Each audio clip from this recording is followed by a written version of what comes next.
اور آج موضوع ہوگا نسبت مصطفیٰ کی برکات، یعنی حضور پرنور سید عالم علیہ السلام کی نسبت کی جو برکات ہیں وہ آپ کے سامنے بیان کرنے کی کوشش کروں گا۔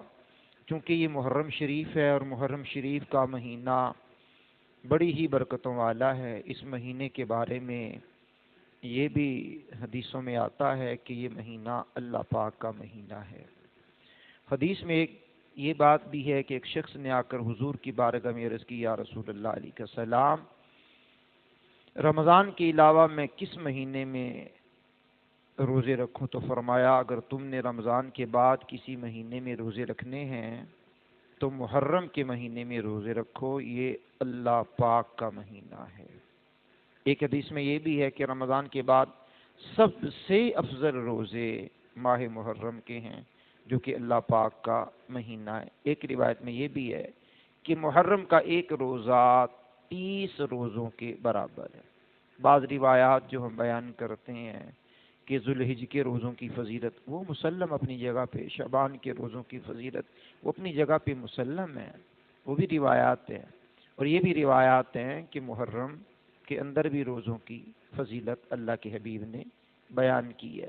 ویسے جو سورہ توبہ میں آپ پڑھتے ہیں کہ اللہ نے جب سے زمین و آسمان بنائے ہیں اس وقت سے لے کر اب تک مہینوں کی تعداد اس کے نزدیک 12 ہیں، ان میں سے 4 حرمت والے مہینے ہیں، تو ان مہینوں میں اپنی جانوں پر ظلم نہ کرو۔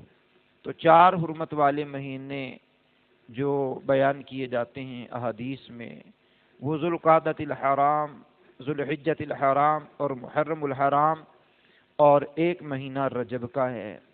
یہ 4 حرمت والے مہینے ہیں، اور 4 حرمت والے مہینوں میں ایک مہینہ محرم الحرام بھی ہے۔ یہ محرم الحرام یعنی عزت و احترام والا مہینہ محرم، یہ مہینے کے فضائل و برکات اپنی جگہ پر مسلم ہیں۔ اس میں بے شمار انبیاء کی یادیں موجود ہیں، بے شمار تاریخی واقعات موجود ہیں۔ اسی ماہ مبارکہ کے اندر ہم کثرت سے صحابہ و اہل بیت کا ذکر پاک کرتے ہیں، اور اس ذکر پاک کرنے کو اپنے لیے سعادت سمجھتے ہیں، اور سعادت بھی ایسی ہے کہ اللہ نے ہماری قسمت میں اس کو لکھا، اور ہم اس کو باعث بخشش بھی سمجھتے ہیں، باعث رحمت بھی سمجھتے ہیں، اور باعث نجات بھی سمجھتے ہیں کہ ان ہستیوں کا ذکر کرنا۔ جس طرح اسی مہینے کی 1 تاریخ کو سیدنا فاروق اعظم رضی اللہ تعالیٰ عنہ جو مسلمانوں کے دوسرے خلیفہ ہیں ان کی شہادت کا دن گزرا ہے، آج 3 محرم الحرام میں، تو اسی انداز میں 10 محرم الحرام کو خاندان نبوت کی عظیم قربانیاں ہیں کہ وہ قربانیاں جو انہوں نے حضور پرنور سید عالم صلی اللہ علیہ وسلم کے دین کی خاطر عطا فرمائی ہیں، ان میں مالک کائنات نے ان کو ہمیشہ سے سر بلند رکھا، اور سر بلند وہ لوگ ہیں کہ جنہوں نے خاندان نبوت پر اپنی جانوں کے نذرانے پیش کیے۔ تو بہرحال یہ مہینہ جس کی آج 3 تاریخ ہے اسلامی سال کا، یہ پہلا جمعہ ہے، تو کسی کہنے والوں میں سے عشاق میں سے ہمارے شیخ کامل امیر اہل سنت حضرت علامہ مولانا ابو بلال ذوالفضل والکمال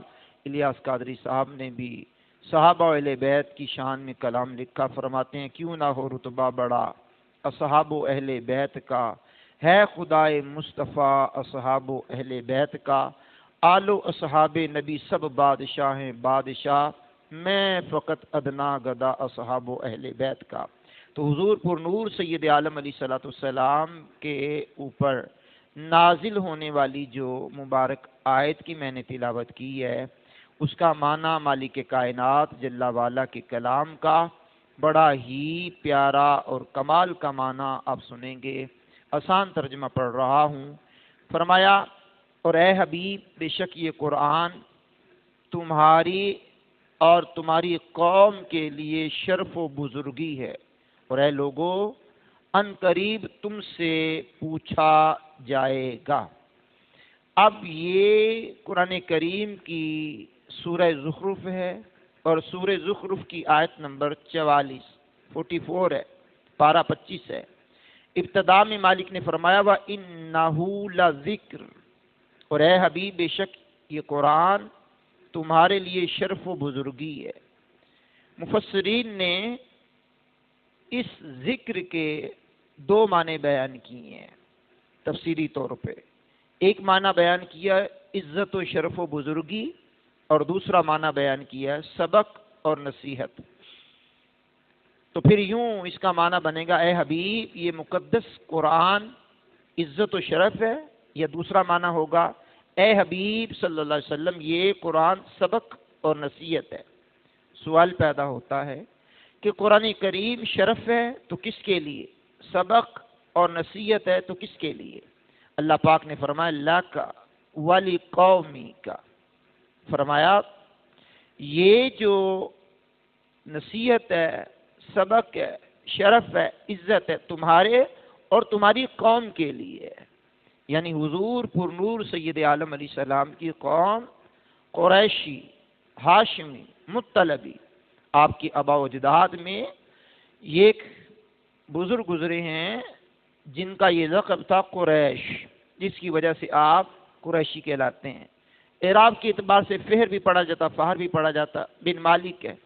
تو حضور نبی کریم صلی اللہ علیہ وسلم کے عزیز و اقارب، آپ کے رشتہ دار، آپ کی وہ قوم جو دائرہ اسلام میں داخل ہوئی، جنہوں نے اسلام قبول کیا، کلمہ توحید و رسالت پڑھا، وہ اہل ایمان، عزیز رشتہ دار، آپ کے چچا حضرات، آپ کے ماموں حضرات، آپ کے چچا کی ایماندار اولادیں، وہ جو آپ کے دادا جان کی اولادیں ہیں، آپ کی پردادا جان کی اولادیں ہیں، یعنی قریش سے تعلق رکھنے والے وہ حضرات و خواتین جنہوں نے کلمہ پڑھ کر کے دارہ اسلام میں پناہ لی، حضور پر نور سید عالم کی رسالت کا اقرار کیا، وہ تمام کے تمام لوگ، چاہے وہ نسبی رشتہ دار ہوں، قرابت رکھتے ہوں، یا سسرالی رشتہ دار ہوں، وہ سب کے سب ہی اللہ پاک کی بارگاہ میں پسندیدہ لوگ ہیں۔ خاص کر کے حضور نبی کریم صلی اللہ علیہ وسلم کی آل، آپ کی اولاد، کیا بات ہے، حضور پر نور سید عالم صلی اللہ علیہ وسلم کی آل کی اور آپ کے اصحاب کی کیا شان ہے۔ ایک صحابی گزرے ہیں حضرت عدی بن حاتم، یہ حاتم تائی کے بیٹے ہیں۔ حاتم تائی کو کون نہیں جانتا، ان پڑھ بھی جانتا ہے، پڑھا لکھا بھی جانتا ہے، اور عمومی آپ کی سخاوت کے تذکرے ہر زمانے خاص و عام پر مشہور ہوتے ہیں۔ تو حاتم تائی کا ایک بیٹا جو حضور کی بارگاہ میں حاضر ہو کر کے اسلام قبول کیا، عدی اس کا نام ہے، عدی بن حاتم، یہ صحابی ہیں اور صحابہ کرام کی صف میں شامل ہیں۔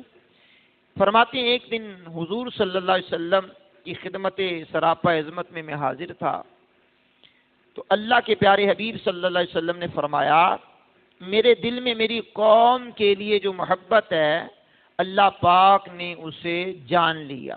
یہ حدیث بیان کرتے ہوئے تفسیر در منصور کے اندر صاحب تفسیر نے یہ لکھا ہے، تو میں مفہومی طور پہ پڑھ رہا ہوں۔ چنانچہ رب کریم نے میری قوم کو شرف بخشا اور فرمایا وَإِنَّهُ لَذِكْرٌ لَكَ وَلِقَوْمِكَ، اور اے حبیب بے شک یہ قرآن تمہارے اور تمہاری قوم کے لیے شرف اور بزرگی ہے۔ طویل روایت آگے چل رہی ہے۔ تو پس اللہ پاک نے اپنی کتاب میں میری قوم کے لیے ذکر اور شرف رکھ دیا۔ پھر اللہ پاک نے فرمایا وَأَنذِرْ عَشِيرَتَكَ الْأَقْرَبِينَ، اور اے محبوب اپنے قریب تر رشتہ داروں کو ڈراؤ۔ پس سب تعریفیں اللہ پاک کے لیے ہیں جس نے میری قوم میں صدیق پیدا فرمایا اور میری ہی قوم میں شہید بنائے۔ یہ روایت آگے چل رہی ہے۔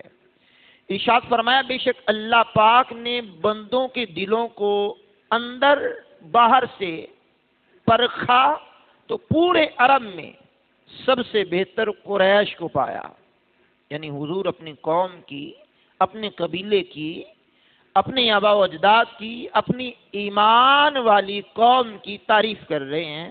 تو پھر فرمایا یہی وہ مبارک درخت ہے جن کے متعلق اللہ پاک نے قرآن کریم میں ارشاد فرمایا، سورہ ابراہیم کی آیت نمبر 24 ہے، الم تر کیف ضرب اللہ مثلا کلمۃ طیبۃ کشجرۃ طیبۃ اصلها ثابت وفرعها فی السماء۔ کیا تم نے نہ دیکھا اللہ نے کلمہ پاک کی کیسی مثال بیان فرمائی ہے؟ جیسے ایک پاکیزہ درخت ہو جس کی جڑ قائم ہو اور اس کی شاخیں آسمان میں ہو۔ پھر فرمایا یہی قریشی ہی وہ مبارک درخت ہیں، یہی قریش ہی وہ مبارک درخت ہیں جن کی اصل کرم عزت والی ہے، اور ان کے شرف و عزت جو اللہ پاک نے انہیں اسلام کے ذریعے بخشا، اس کی شاخیں آسمان تک پہنچی ہوئی ہیں، یعنی بلندی کی طرف اشارہ ہے۔ پھر فرمایا اللہ پاک نے قریش کو مزید شرف بخشا کہ ان کے متعلق مکہ پاک میں ایک پوری سورت نازل فرمائی ہے۔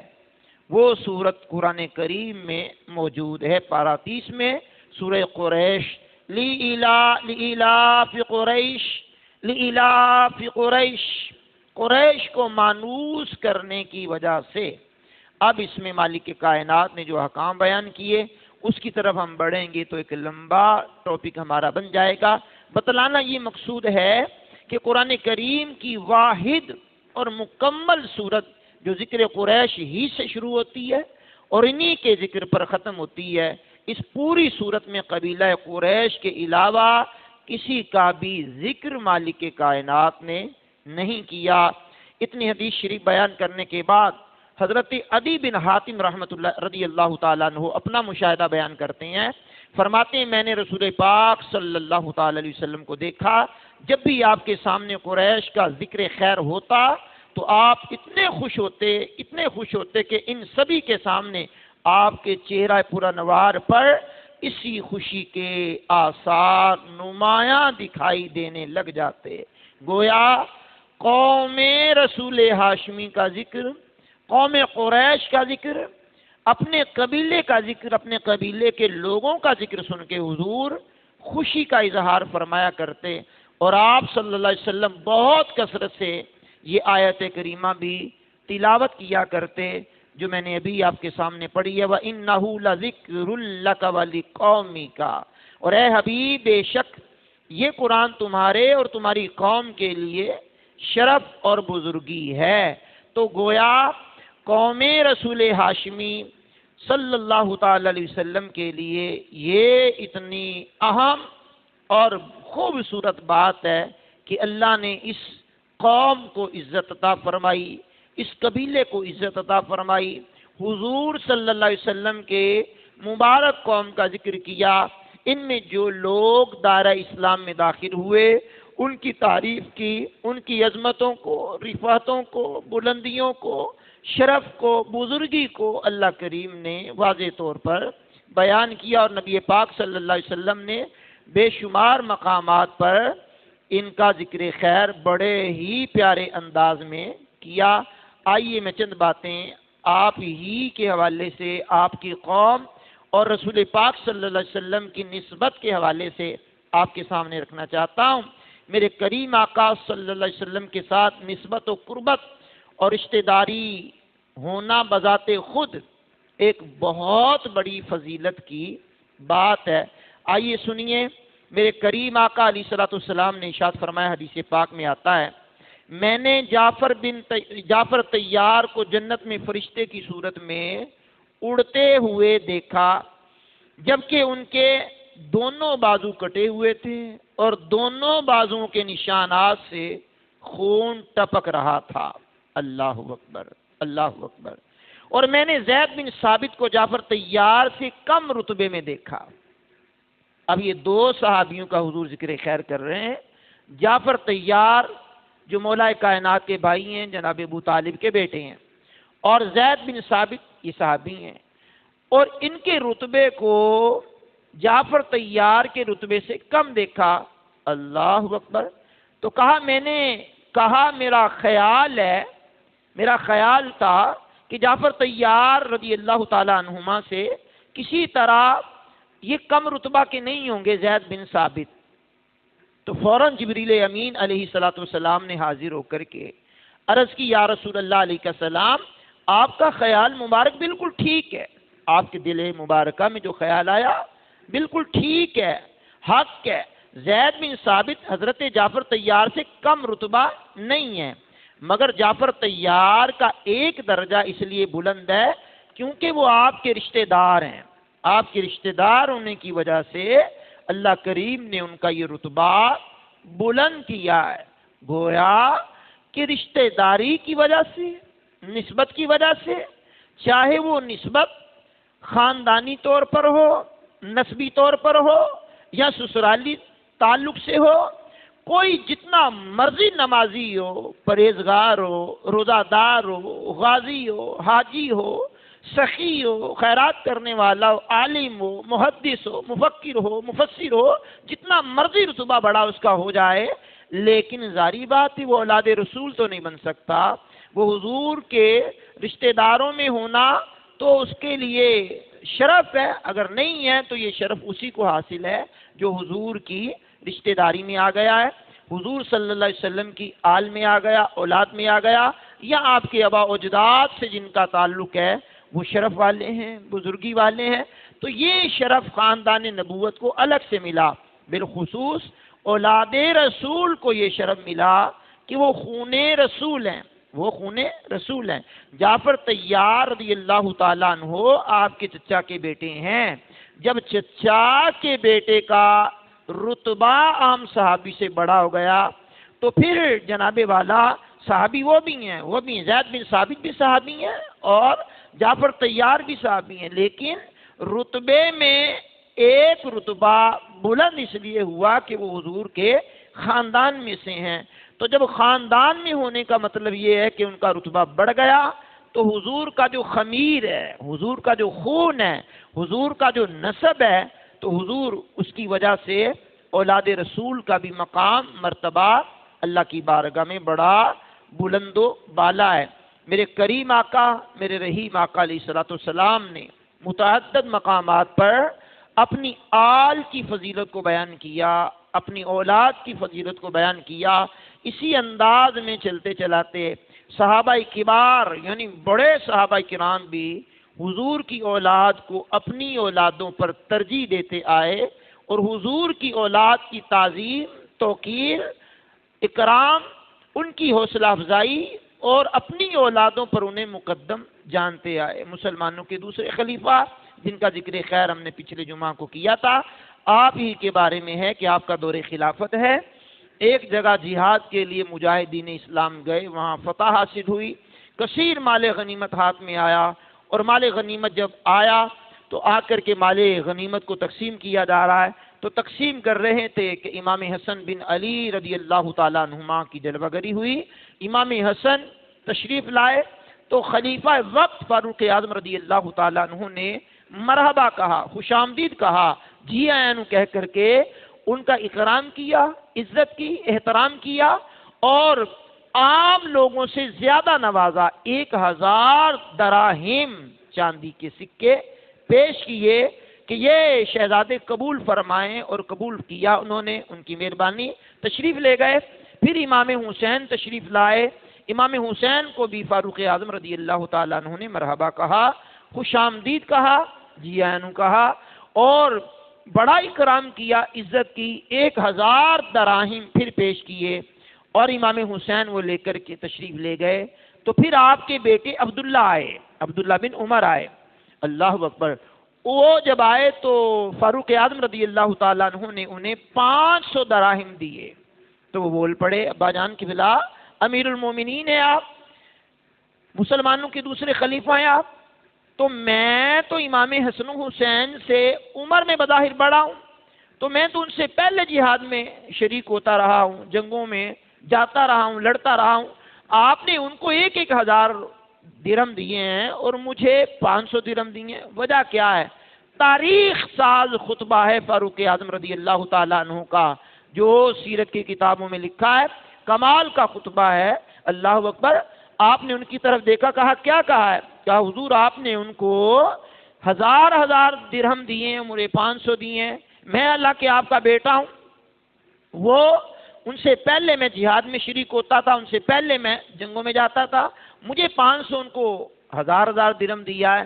تو کریم آقا کے پیارے سچے عاشق، اللہ اکبر، خلیفہ دوم اور امام عدل و انصاف، فارق حق و باطل، فاروق اعظم رضی اللہ تعالیٰ عنہ کی زبان حق کے ترجمان سے جو نکلا، فرمایا جاؤ جاؤ پہلے تم حسنین کریمین کے والد جیسا والد لاؤ۔ اللہ اکبر، جو امام حسن کے والد ہیں، امام حسین کے والد ہیں، ان جیسا والد لے کر کے آؤ، ان جیسی والدہ لے کر کے آؤ، ان کے نانا جیسا نانا لے کر کے آؤ، ان کی نانی جیسی نانی لے کر کے آؤ، ان کے ماموں جیسا ماموں لے کر کے آؤ، ان کی برابری بھی کر لینا، مگر یاد رکھو تم یہ نہیں کر پاؤ گے۔ کیوں نہیں کر پاؤ گے؟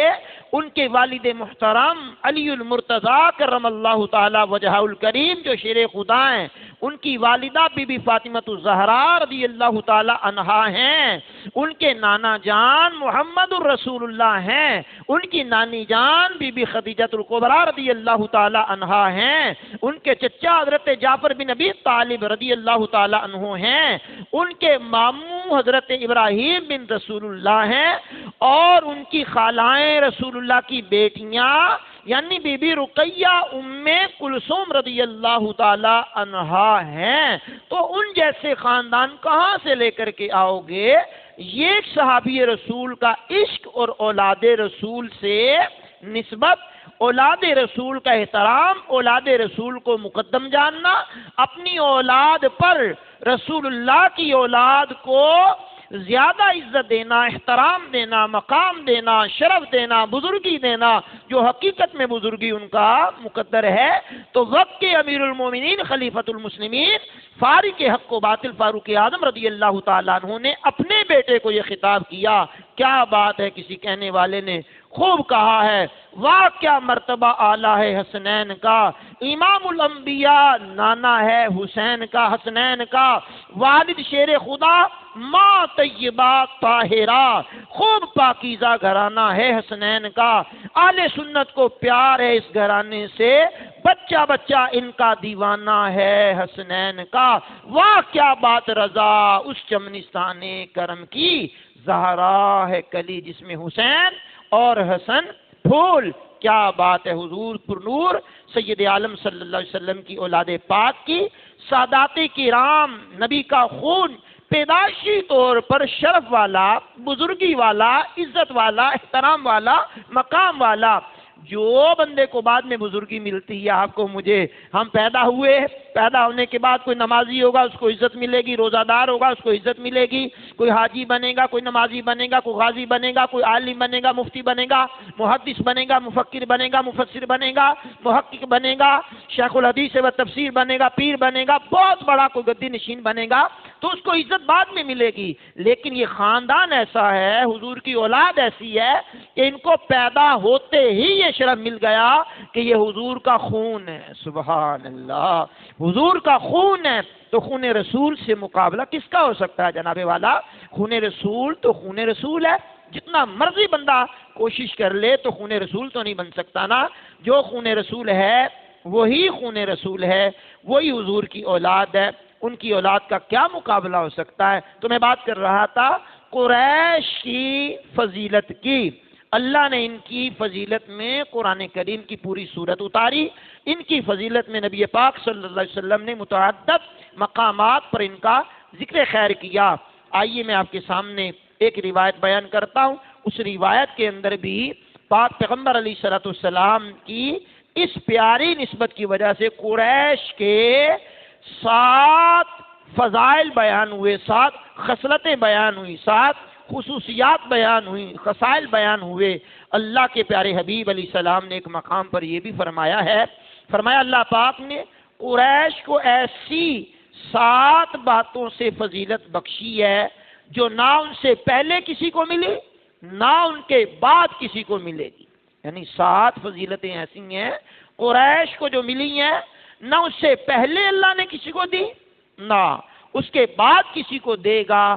اس میں پہلی فضیلت فرمایا یہ ہے کہ میں قریشی ہوں، میرا تعلق قریش سے ہے فرمایا۔ تو حضور پر نور سید عالم علیہ السلام نے پہلی نسبت اپنی طرف کی ہے کہ میں قریش میں سے ہوں، قریشی ہوں۔ یہ فضیلت اللہ کریم نے عطا فرمائی ہے۔ اعلیٰ حضرت رحمۃ اللہ تعالی علیہ جو اہل سنت و جماعت کے ایک امام برحق ہیں، 14ویں صدی کے مجدد ہیں اور بہت بڑے مفسر ہیں، بہت بڑے محدث ہیں، بہت بڑے محقق ہیں۔ آپ فرماتے ہیں کہ قریش کی سب سے بڑی فضیلت یہی ہے کہ اللہ پاک نے اپنے محبوب صلی اللہ علیہ وسلم کو قریشی بنایا ہے۔ سبحان اللہ، کیا بات ہے، بڑا مقام اللہ کریم نے آپ کے ذریعے آپ کی قوم کو عطا کیا۔ دوسری فضیلت یہ ہے فرمایا کہ انہیں خلافت کا حقدار بنایا۔ اللہ اکبر، یعنی مسلمانوں کا خلیفہ بننے کے لیے قریشی ہونا شرط اول ہے۔ خلفاء راشدین سب کے سب، حضرت صدیق اکبر، فاروق اعظم، عثمان غنی، مولا علی، سب کے سب قریشی تھے۔ اور اینڈ پہ جو امام آئیں گے، امام مہدی رحمت اللہ تعالی علیہ، وہ مسلمانوں کے خلیفہ ہوں گے، وہ بھی قریشی ہوں گے۔ اللہ اکبر۔ تو اللہ پاک نے قریش کو طبعی طور پر خلافت کا حقدار بنایا۔ یہ حدیث پاک میں محبوب کریم صلی اللہ تعالی علیہ وآلہ وسلم نے یہ بھی ارشاد فرمایا ہے، قریش لوگوں کے سنوار ہیں، لوگ نہ سنوریں گے مگر قریش سے۔ لوگوں کی زینت ہے، لوگوں کے سنوارنے کے لیے، لوگوں کے ہار سنگار کے لیے قریش۔ اللہ اکبر، اللہ اکبر۔ پھر حضور نبی کریم علیہ السلام نے آگے ارشاد فرمایا، آپ اس حدیث پاک کی عملی تصویر دیکھ لیجئے۔ خلفاء راشدین کا دور پاک اسلام کا سنہری دور ہے۔ اب قرب قیامت میں جب امام مہدی رحمت اللہ تعالی علیہ کی خلافت قائم ہوگی، تب وہ سنہری دور دوبارہ آئے گا۔ پتہ چلا خلافت اور لوگوں کو درست راہ پر چلانے کی صلاحیت اللہ پاک نے صرف اور صرف قریش میں رکھی ہے۔ یہ وہ قریش ہیں جو حضور صلی اللہ علیہ وسلم کی قوم ہے، قبیلہ قریش سے تعلق رکھتے ہیں، جو حضور صلی اللہ علیہ وسلم کے آباء و اجداد میں فہر بن مالک، جن کی اولاد پاک میں سے آپ میں شجرہ نسب میں آپ کا نام آتا ہے، ان کا ایک لقب تھا قریش۔ پھر اس سے آگے کنانہ، پھر کنانہ سے آگے قریش، پھر قریش کی آگے شاخیں چلی ہیں، بنو ہاشم چلے ہیں، پھر آگے شاخیں بنتی گئی ہیں۔ تو اصل میں قریش جو ہے حضور صلی اللہ علیہ وسلم کا قبیلہ۔ کیا بات ہے۔ اس کی ایک فضیلت یہ بھی ہے کہ اس کے متعلق فرمایا، اللہ پاک نے کعبے کی خدمت اور حاجیوں کی مہمان نوازی کا شرف بھی قریش کو عطا کیا۔ اس دور میں کعبۃ اللہ میں آنے والے لوگوں کو پانی پلانے کی ذمہ داریاں، کھانا کھلانے کی ذمہ داریاں، ان کی خدمت کی ذمہ داریاں، حاجیوں کی خدمت کی ذمہ داریاں اللہ کریم نے اسی قبیلے کے حوالے فرمائی تھیں۔ ایک فضیلت ان کی یہ بھی ہے، اللہ پاک نے قریش کو ہاتھیوں والے ابرہا کے لشکر سے فتح عطا فرمائی، یعنی وہ ابرہا کا لشکر مغلوب ہوا، قریش غالب ہوئے۔ اس کا ذکر پورا قرآن میں آپ پڑھ لیجئے گا، لم تر کیف فعل ربک باصحاب الفیل، سورہ فیل پڑھ لیجئے گا۔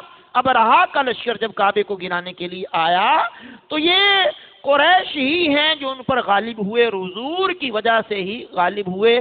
گویا ابھی آپ کی بظاہر دنیا میں تشریف آوری اور اعلان نبوت نہیں ہوا، اللہ اکبر، لیکن حضور صلی اللہ علیہ وسلم کے یہ قبیلہ قریش کو اللہ نے یہ شرف عطا کیا کہ ان پر غالب آ گیا، اور 1000 کے قریب جو ہاتھیوں کا لشکر تھا ابابیلوں سے مالک کائنات نے ان کو مروا دیا۔ تو یہ فضائل اللہ کریم نے قریش کو عطا فرمائے۔ ایک فضیلت ان کی یہ بھی ہے، کہا دنیا میں 10 سال کا عرصہ ایک ایسا بھی آیا کہ ان 10 سالوں میں پوری روئے زمین پر صرف قریش ہی اللہ پاک کی عبادت کرتے تھے، کوئی اور اللہ پاک کی عبادت کرنے والا موجود نہیں تھا۔ تاریخ بتاتی ہے کہ ایک دور ایسا گزرا جس میں قبیلہ قریش ہی اللہ کی عبادت کرتے تھے، کوئی اور دوسرے قبائل کے لوگوں میں سے اللہ کی عبادت نہیں کرتا تھا۔ 10 سال کا عرصہ گزرا، یہ بھی اللہ نے ایک ان کی فضیلت کو بیان کیا، رسول اللہ نے اس کا ذکر خیر کیا۔ آگے چلیے، ایک ان کی فضیلت یہ بھی ہے کہ اللہ پاک نے ان کی شان میں قرآن کریم کی ایک مکمل صورت اتاری، لیلاف قریش، یہ پوری سورہ قریش کی شان میں اللہ نے نازل کی ہے، اور ان کی تجارتوں کا ذکر کیا، ان کو اللہ نے اپنی عبادت کی طرف مائل ہونے کا حکم فرمایا، ان کو مانوس کرنے کے لیے سردیوں اور گرمیوں میں شام اور یمن کی طرف سفر کرنے کا آرڈر جاری کیا، حکم جاری کیا، اور خاص انہی پر یہ سورہ شروع ہوتی ہے اور انہی پر ختم ہوتی ہے سورہ قریش اللہ کریم نے نازل فرمائی ہے۔ کیا بات ہے جناب، کیا بات ہے۔ اور پیارے حبیب صلی اللہ علیہ وسلم کا یہ قبیلہ قریش آپ کی نسبت سے کتنا رفع و اعلیٰ ہے۔ فرمایا قریش اللہ کے برگزیدہ بندے ہیں، سبحان اللہ، کیا بات ہے جناب، کیا بات ہے جناب، کیا شان، کیا مقام، کیا مرتبہ ہے جناب۔ قریش قیامت کے دن آگے آگے ہوں گے۔ سنیے میرے کریم آقا، میرے رحیم آقا صلی اللہ تعالی علیہ وسلم نے ایک مقام پر یہ بھی ارشاد فرمایا، قریش روز قیامت سب لوگوں سے آگے آگے ہوں گے، اور اگر قریش کے اترا جانے کا خیال نہ ہوتا، تکبر کرنے کا خیال نہ ہوتا، اکڑ جانے کا خیال نہ ہوتا، تو حضور فرماتے میں انہیں بتا دیتا کہ ان کے نیک کے لیے اللہ کے یہاں کیا اجر و ثواب رکھا ہوا ہے۔ گویا شان بھی بیان کر دی اور یہ بھی بتلا دیا کہ نسب پر تم نے اترانا نہیں ہے، اکڑنا نہیں ہے، نسب کی وجہ سے تم نے تکبر میں نہیں آنا، مقام تو اللہ نے تمہیں دیا ہے، مرتبہ تو اللہ نے تمہیں دیا ہے، فضیلت تو اللہ کریم نے تمہیں دی ہے، تو اگر اس فضیلت کو برقرار رکھنا چاہتی ہو تو زیادہ سے زیادہ اللہ کی عبادت کرو۔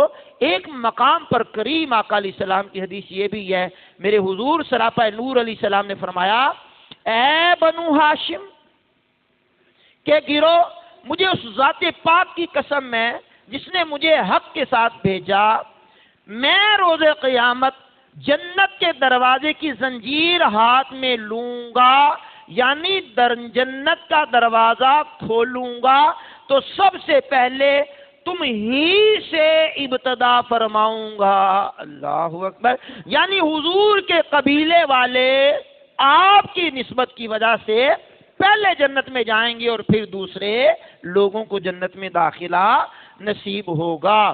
اللہ اکبر، یہ تو ان کے فضائل میں ہے کہ حضور کی نسبت کی وجہ سے آپ کے قبیلے کی کیا شان ہے، آپ کے رشتہ داروں کی کیا شان ہے، آپ کی اولاد کا مقام و مرتبہ کتنا بڑا ہے۔ آئیے ایک روایت اور سنتے ہیں۔ ارشاد فرمایا رسول اللہ علیہ السلام نے، جو قریش کی ذلت چاہے گا اللہ پاک اسے ذلیل کر دے گا، جو قریش کی ذلت کا سبب بنے گا، ذلت چاہے گا، اللہ اس کو ذلیل کر دے گا۔ آج پوری دنیا میں دیکھیے یزیدیت پر لعنت برس رہی ہے، یزیدی ٹولے کو کوئی بھی اچھا سمجھنے والا مسلمان صحیح العقیدہ پوری روئے زمین پر نہیں ملتا، ان کی ذلت و رسوائی ان کا مقدر بنی، وہ اولاد رسول کے قاتل ٹھہرائے، اولاد رسول کو اذیتیں دی، تکلیفیں دی، ان کو تکلیفیں دے کر کے انہوں نے چین نہیں پایا، قیامت تک ان کا نام محراب و منبر میں تعظیم کے ساتھ نہیں لیا جائے گا، تذلیل ہی کے ساتھ ان کا ذکر کیا جائے گا، کیونکہ حضور نے فرمایا جو قریش کی ذلت چاہے گا اللہ اس کو ذلیل کر دے گا۔ بلکہ ایک روایت میں یہ بھی ہے، لو ان رجلا صعدا بین الرکن والمقام ثم مات وهو مبغض لأهل بیت محمد صلی اللہ علیہ وسلم دخل النار او کما قال۔ الفاظ کے اونچ نیچ میں آگے پیچھے مفہومی طور پہ یہی بنتا ہے۔ فرمایا کوئی بندہ کعبۃ اللہ میں چلا جائے اور مقام ابراہیم اور کعبے کے کونے کے درمیان دن میں روزہ رکھے، رات میں عبادت کرے، اور اسی حالت میں وہ دنیا سے چلا جائے لیکن اس کے دل میں بغض آل نبی ہو، اولاد علی ہو، فرمایا دخل النار، وہ اللہ اسے جنت میں نہیں جہنم میں داخل کرے گا۔ ہمارے بہت بڑے عالم دین اور امام وقت کے بھائی جان اعلیٰ حضرت کے برادر مکرم مولانا حسن رضا خان صاحب رحمۃ اللہ تعالی علیہ نے اس خاندان کو خراج پیش کرتے ہوئے عقیدت و احترام سے کہا تھا۔ ہاں کہا کس زبان سے ہو بیاں مدح خان اہل بیت، مدح گوئے مصطفیٰ ہے مدح خان اہل بیت، ان کی پاکی کا خدائے پاک کرتا ہے بیاں، آیا تطہیر سے ظاہر ہے شان اہل بیت، ان کے گھر میں بے اجازت جبریل آتے نہیں، قدر والے جانتے ہیں قدر و شان اہل بیت، گھر لٹانا سر کٹانا کوئی تجھ سے سیکھ جائے، جان عالم ہو فدا اے خاندان اہل بیت، اپنا سودا بیچ کر بازار سونا کر گئے، کون سی بستی بسائی خاندان اہل بیت، کون سی بستی بسائی خاندان اہل بیت، اللہ اکبر، حوریں کرتی ہیں عروسان شہادت کا سنگھار، خوب رو دولا بنا ہے ہر جوان اہل بیت، فاطمہ کے لاڈلے کا آخری دیدار ہے، حشر کا ہنگامہ برپا ہے میان اہل بیت، اے حسن بے ادب گستاخ فرقے کو سنا دے اے حسن، یوں کہا کرتے ہیں سنی داستان اہل بیت۔ تو حضور پر نور سید عالم کی آل، آپ کی اولاد، آپ کے قبیلے والے، ان کی شان اللہ کریم نے بھی بیان کی، رسول اللہ نے مختلف مقامات پر ان کی شانوں کو بیان کیا۔ میرے کریم آقا، میرے رحیم آقا علیہ السلام کا یہ بھی فرمان ہے، فرمایا جو قریش کی ذلت چاہے گا اللہ اسے ذلیل کر دے گا۔ پھر حضور پر نور سید عالم علیہ السلام نے ایک مرتبہ خطبہ دیتے ہوئے ارشاد فرمایا، اے لوگو قریش کو آگے بڑھاؤ، ان سے آگے نہ بڑھو، یعنی قریش میں سے، حضور کے قبیلے میں سے کوئی تمہارے ساتھ چل رہا ہو، کھا رہا ہو، پی رہا ہو، تمہارے معاملات کر رہا ہو تو اس سے آگے نہ بڑھو، آگے ان کو بڑھاؤ، کیونکہ فرمایا وہ میرے قبیلے والے ہیں۔ سبحان اللہ۔ تو جب قبائل والوں کی یہ شان ہے تو حضور کی نسبی یعنی تعلق، رشتہ داری جو خون کی وجہ سے، اس کا کیا مقام و مرتبہ ہوگا، سسرالی رشتہ ہو یا نسبی رشتہ ہو تو اس کا مقام و مرتبہ بہت بلند و بالا ہے۔ اللہ اکبر، یہ وہ لوگ ہیں جن کے بارے میں ایک روایت میں یہ بھی ہے، اے لوگو قریش کے آگے نہ بڑھو ورنہ ہلاک ہو جاؤ گے، ہلاکت میں پڑ جاؤ گے۔ ہلاکت سے بچنا چاہتے ہو تو حضور کے قبیلے کا احترام کرو، حضور کی نسبت کا حیا کرو، حضور کے خون کا حیا کرو، آپ کی نسبت والے رشتوں کا حیا کرو، آپ سے تعلق رکھنے والی اشیاء کا حیا کرو، آپ سے جس چیز کو بھی نسبت ہو جائے اس کا بھی حیا کرو۔ آگے بڑھتے ہیں، ایک اور حدیث ہے، میرے کریم آقا علیہ السلام نے ارشاد فرمایا، مجلس کے آداب میں سے ہے کہ آدمی اپنے بھائی کے لیے استقبال کے لیے کھڑا ہو، یعنی میں بیٹھا ہوا ہوں، کوئی آ جائے تو ادباً احتراماً ہم کھڑے ہو جاتے ہیں، فرمایا لیکن جو قریشی ہو، جو ہاشمی ہو، وہ غیر سید، غیر ہاشمی، غیر قریشی کے لیے کھڑا نہ ہو، یہ اس کی عزت کے خلاف ہے۔ سبحان اللہ۔ یعنی غیر ہاشمی تو کھڑا ہو، ہاشمی اور قریشی اس کے لیے کھڑا نہ ہو۔ یہ بھی اللہ کریم نے ان کو فضائل عطا کیے۔ کیا بات ہے۔ تو قرآن کریم کی جو میں نے آیت کریمہ آپ کے سامنے پڑھی ہے، سورہ زخرف کی آیت نمبر 44 تھی، اس میں یہ بھی ہے، فرمایا وَإِنَّهُ لَذِكْرٌ لَكَ وَلِقَوْمِكَ، فرمایا اے حبیب بے شک یہ قرآن تمہارے اور تمہاری قوم کے لیے شرف بزرگی ہے۔ اب یہ شرف بزرگی کا معنی کر لے بہت اچھا ہے، اگر اس کو سبق اور نصیحت کا معنی کر لیا جائے پھر بھی بہت اچھا ہے۔ پیچھے میں بتا چکا ہوں، بات تدریج آگے بڑھ رہا ہوں۔ اس کے آخر میں مالک کائنات نے یہ بھی بیان کیا ہے، فرمایا وَسَوْفَ تُسْأَلُونَ، اور ان قریب تم سے یہ پوچھا جائے گا۔ گویا شان خصوصی ہے، امتحان بھی خصوصی ہے۔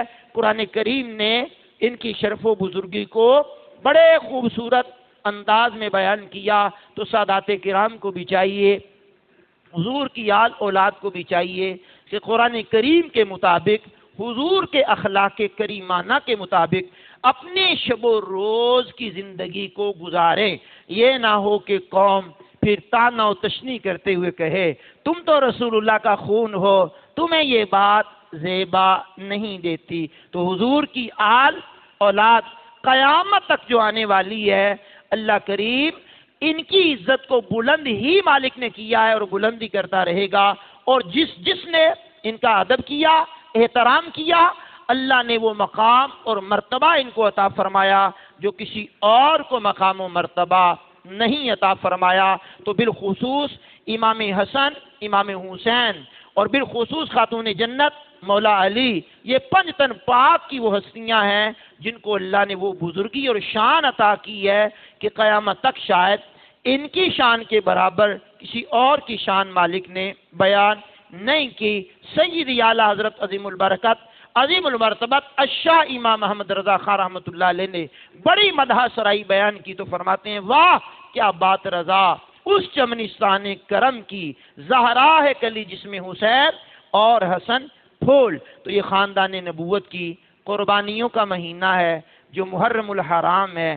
10 محرم الحرام کو خاندان نبوت نے وہ بے مثال قربانیاں پیش کیں جن کا رہتی دنیا تک نام زندہ رہے گا۔ قتل حسین اصل میں مر گئے یزید ہے، اسلام زندہ ہوتا ہے۔ ہر کربلا کے بعد محمد علی اللہ اکبر جوہر کا شعر تھا، اس میں کسی نے ترمیم کرتے ہوئے یہ بھی کہا ہے کہ قیامت تک کوئی دوسرا حسین نہیں ہوگا اور قیامت تک دوسری کوئی کربلا نہیں ہوگی۔ تو فرمایا اس شعر کو یوں بھی پڑھا جا سکتا ہے، قتل حسین اصل میں مرگ یزید ہے، اسلام زندہ ہو گیا بس کربلا کے بعد، کیونکہ اب کوئی اور کربلا نہیں ہے اور کوئی دوسرا حسین نہیں ہے، اسلام زندہ ہو گیا بس کربلا کے بعد۔ تو اسلام کے اندر جب بگاڑ پیدا ہوا، اسلام کے اندر رخنہ اندازی جب پیدا ہوئی تو اولاد رسول چین سے نہیں بیٹھی، بلکہ اپنے آرام اور سکون کو بالائے طاق رکھ کر وقت کے یزید کے خلاف علم جہاد بلند کیا، ان کی بیعت سے انکار کیا، کیونکہ شرابی، زانی، بے شمار برائیوں میں مبتلا بندے کی بیعت کرنا اولاد رسول کے لیے تو جائز ہی نہیں ہے، بلکہ کسی کے لیے بھی جائز نہیں ہے۔ تو اللہ کریم ہمیں ساری زندگی حضور صلی اللہ علیہ وسلم کے خاندان کا وفادار رکھے، صحابہ و اہل بیت کی عزت و تکریم کرنے والا رکھے۔ دیکھیے یہ معاملات جو ہوتے ہیں، ہم نے آل کو بھی مانا ہے تو حضور پر نور سید عالم کی وجہ سے مانا ہے، آپ کے صحاب کو مانا ہے تو حضور پر نور سید عالم علیہ السلام کی وجہ سے مانا ہے۔ تو جس کو حضور سے نسبت ہے ہم اس نسبت کا احترام کرتے ہیں۔ ہمارے ہاتھ میں نہ تو اللہ نے ترازو دی ہیں، نہ تکڑیاں دی ہیں، نہ کوئی پیمانہ دیا کہ ہم ناپتے رہیں، پیمانہ کو تولتے رہے، ان کو ادھر بٹھائیں، ان کو ادھر بٹھائیں، ان کی عزت کریں، ان کی عزت نہ کریں۔ جن جن کی مالک نے عزت بیان کی ہے، جن جن کو رسول اللہ نے عزت دی ہے، جن جن کو ہمارے اکابرین نے بتایا، وہ ہمارے سروں کے تاج ہیں۔ تو یہ محرم الحرام کے اندر بے شمار خرافات ہمارے معاشرے میں پائے جاتے ہیں، جس میں ایک ماتم بھی ہے، جس میں نوحہ خوانی بھی ہے، جس میں مرثیے بھی سنے جاتے ہیں۔ تو ان سے اجتناب کرنا ہے، ایسی جگہوں پہ جانا بھی نہیں ہے کہ جہاں ایسے میلے جھمیلے ہوتے ہوں۔ ہاں آل نبی کے لیے ذکر خیر کریں، میں نے بھی قبیلہ قریش کے بارے میں قرآن پڑھا، حدیثیں پڑھی، ان کے خاندان کا ذکر کیا، تو خاندان کا ذکر خیر کرنا، قرآن پڑھنا، حدیث پڑھنی اور اس طرح کی محافل کا انعقاد کرنا، ان کو خیرات پیش کرنا، امام علی مقام کا حوصلہ بیان کرنا، تحمل بیان کرنا، استقامت بیان کرنا، دین کے لیے ان کی قربانیوں کو بیان کرنا، ان کی جرت کو بیان کرنا، ان کی بہادری کو بیان کرنا، ان کے شرف کو بیان کرنا، ان کی عزت کو بیان کرنا اور ان کو جناب والا کوئی کمزور بیان نہ کرنا، یہ اہل سنت و جماعت کا وتیرہ چلا آ رہا ہے۔ ہم وہ لوگ ہیں کہ جو دل و جان سے اس خاندان سے پیار کرتے ہیں، لیکن یاد رکھنا اصحاب کی گستاخی کر کے ان کی ہم شان بیان نہیں کرتے۔ گستاخی ہم اسی کی کریں گے جو گستاخی کے قابل ہوگا۔ صحابہ و اہل بیت یہ دونوں بڑی شان و مرتبے کے حامل ہیں، اللہ ان دونوں کی عزتوں کو بلند کر رہا ہے، کرتا رہے گا۔ اعلیٰ حضرت عظیم البرکت کے اس کلام پر بات کو ختم کر رہا ہوں کہ اہل سنت کا ہے بیڑا پار، اصحاب حضور نجم ہیں اور ناؤ ہے عطرت رسول اللہ کی۔ صحابہ آسمان ہدایت کے ستارے ہیں اور نبی کی آل کشتی کی مانند ہے، ہم ستاروں سے رہنمائی لیتے ہیں، کشتی میں سوار ہوتے ہیں تو انشاءاللہ اپنا بیڑا پار ہی پار ہے۔ اللہ کریم ہمیں صحیح معنوں میں آل و صحاب کا غلام بنائے۔ وآخر دعوانا ان الحمدللہ رب العالمین۔